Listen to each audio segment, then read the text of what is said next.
Alright, so good afternoon. My name is Oscar Ramirez, and I will be presenting an in depth look at the Battle of Anzio. This battle was one of the most challenging operations of the Italian campaign in World War II. In this presentation, we will walk through not only what happened at Anzio, but why this battle is important in the broader development of American military history. We'll also look at the tactical obstacles that the U.S. Army faced, the leadership struggles that shaped the outcome, and the resilience shown by American troops under extreme conditions. We will also highlight how the lessons learned at Anzio influenced future U.S. military operations, from later World War II campaigns to conflicts like Korea and beyond.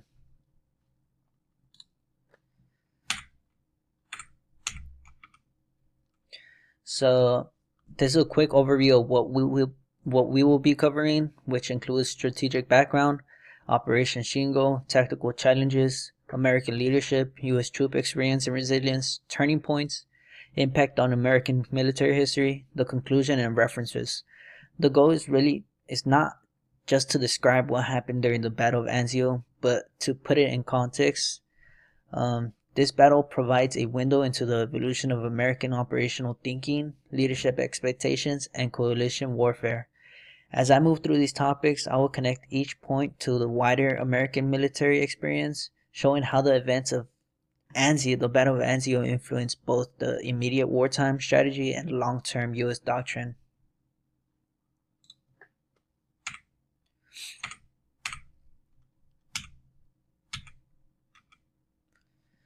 Alright, so background.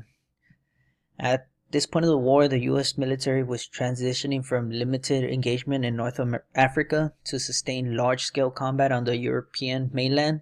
Italy was seen as a critical front where American forces could engage the German army directly and draw their strength away from France. But Salinaro landing had been extremely costly for the U.S. Army, revealing weakness in planning, amphibious coordination, and communication.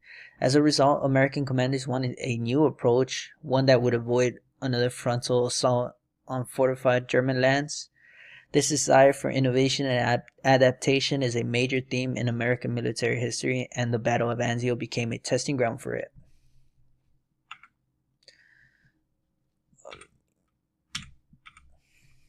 So, Operation Shingo. So Operation Shingo represented an attempt by the American strategists to regain momentum in Italy. Instead of fighting directly through the Gustav Line, one of the strongest German defenses system of the war, U.S. planners proposed landing behind it at Anzio. The goal was ambitious: land quickly, move inland, seize key high grounds, and force the Germans to abandon their fortified positions. It was an example of the U.S. military growing interest in maneuver warfare and operational surprise. Even though execution fell, this type of bold thinking became a cornerstone for later American operations, especially during the Normandy campaign. Alright. So here's a quick map of the Anzio beachland. This map helps visualize the challenges facing American forces. The landing zone was flat, exposed, and overlooked by Germans' positions in the Alibi Hills, which you see the German forces.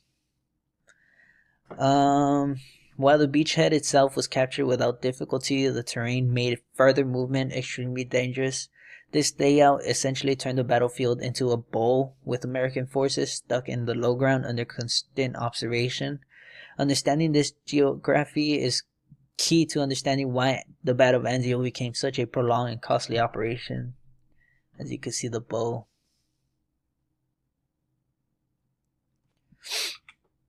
Alright, initial landing. So the initial landing at Anzio was an extremely tremendous success. American Rangers and the 3rd Infantry Division carried out a near-perfect amphibious assault with almost no resistance. This showed how far American amphibious capabilities had developed since early war operations like North Africa. However, this success wasn't capitalized on. Instead of pushing inland to seize the Alpine Hills, which would have given the U.S. a dominant tactical position, General Lucas ordered his men to dig in and consolidate. This hesitation allowed the German precious time to bring in reinforcements. And in American military history, this moment is often studied as a classic example of consequences of loss of initiative. So basically, taking their time.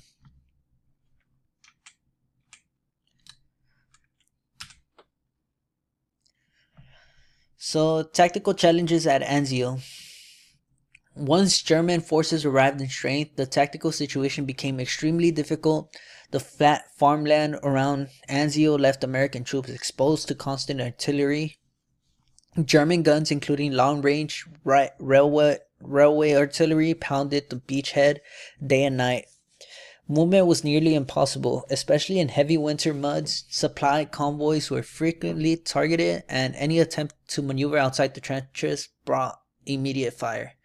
So these conditions forced American units to adapt by improving field fortification, coordinating artillery more effectively, and relying on air support. These techniques would later prove an essential in Northwest Europe. So American leadership challenges. So of course we got Lieutenant General John Lucas, cautious, hesitant. General Mark Clark, ambitious, often unclear in orders. And then General Lucian Truscott, who later improved momentum.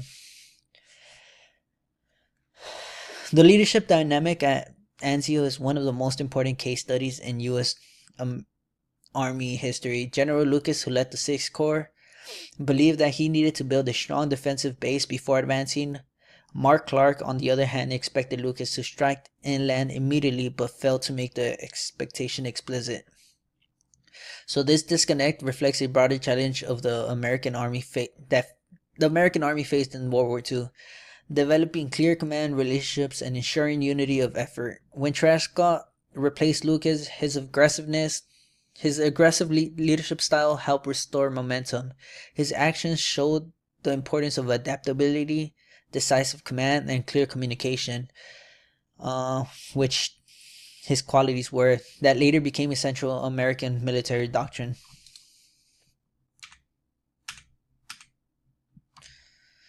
So the German response. Field Marshal Kesselring recognized the threat immediately and acted with remarkable speed. German reinforcements poured into the region, turning what the Allies hoped would be a quick breakthrough into a bitter siege. The Germans positioned powerful artillery along with the high ground they had, including the famous long-range gun nicknamed Anzio Annie, which could hit almost any point in the beachhead. So throughout February, the Germans launched a large-scale counterattack that pushed American forces to their limit.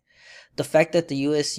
managed to hold their line under this pressure speaks volume about their discipline and determination.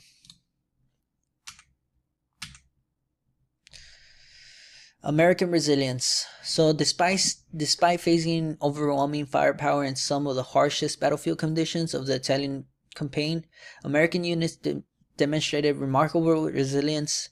The 3rd ID, in particularly, earned a reputation for their extraordinary toughness and professionalism. Frontline medical units adapted rapidly, introducing new surgical techniques that saved countless of lives. Even in the face of constant bombardment, soldiers found ways to maintain morale, an important part of American military tradition. These experiences shaped not just the outcome of Anzio, but the U.S. Army's confidence and cohesion going into later battles.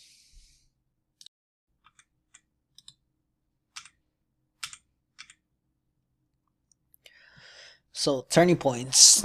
The turning points at Anzio reflected both the mistakes and strengths of the U.S. Army. The failure to seize the Alpine Hills early limited American options. However, as reinforcements arrived and Truscott took command, the Allies slowly regained momentum. Operation Diadem, a major Allied offense on the Gustav Line, finally forced the Germans to shift their attention. This opened the opportunity for U.S. forces at Anzio to break out and push towards Rome. It's a reminder that American success in World War II often depended on synchronization of multiple fronts, something that became a hallmark of later U.S. operational planning. So the breakout. In May, after months of grueling fighting, the U.S. Army launched a major breakdown operation. This time, American forces moved quickly and aggressive, coordinating infantry, army, armor, artillery, and air support.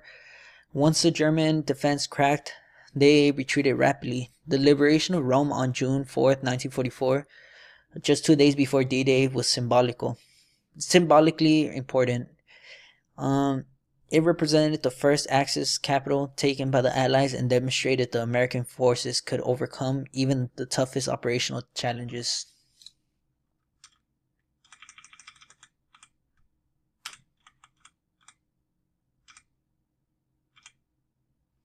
So, importance in American military history. Anzio holds a significant place in American military history because of what it revealed about U.S. operational capabilities. It showed that coordination between Army, Navy, and Allied forces were essential for success. It highlighted the danger of vague command relationships, and it demonstrated the initiative and tempo are often decisive in modern warfare.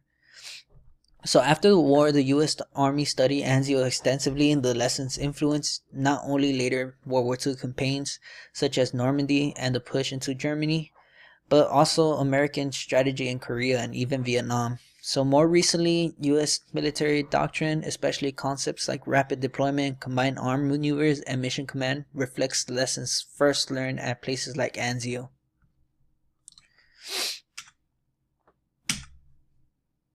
So what is the overall significance? So Anzio was not a perfect victory. It was a costly, slow, and marked by leadership disagreements, but it still served as an essential stepping stone in the Italian campaign and in the development of the U.S. Army.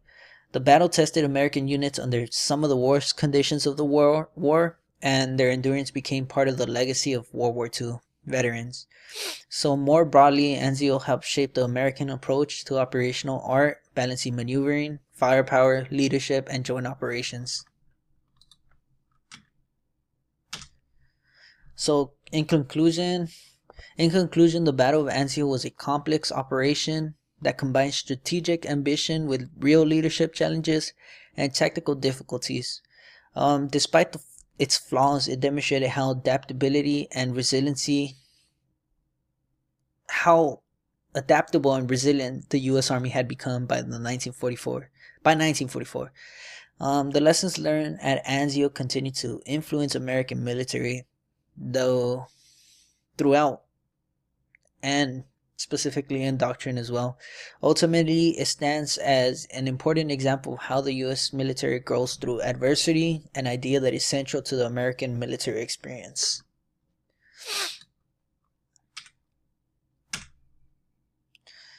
And references. So these are the main references I used for this presentation.